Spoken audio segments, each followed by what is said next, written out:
Season మారిపోయింది, కాలం మారిపోయింది.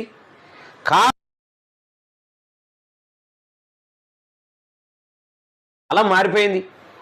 ఆ కాలం మారిపోయేటటువంటి పరిస్థితులలో మన పంటలు సర్వనాశనం అయిపోతుంది. అందుకే రాజకీయ నాయకులు వాళ్ళు వేసేటటువంటి వేషాలు మన జీవితాల్ని సర్వనాశనం చేసేటటువంటి పరిస్థితికి వచ్చింది కథ. మీరు చూడండి, ఏ సీజన్లో ఆ పంట వేస్తేనే కదా ఆ అద్భుతమైనటువంటి ఖాత పూత అద్భుతంగా వస్తుంది కదా. ఏ సీజన్లో ఆ సీజన్లో వేయాలి కదా. ఆ సీజన్కు వ్యతిరేకంగా కాలం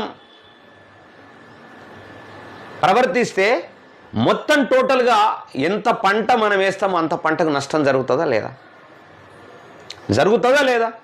జరుగుతుంది. సేమ్ అదేవిధంగా మానవ సమాజానికి, పేద ప్రజలకు వ్యతిరేకంగా, ఆపోజిట్గా, అంటే సీజన్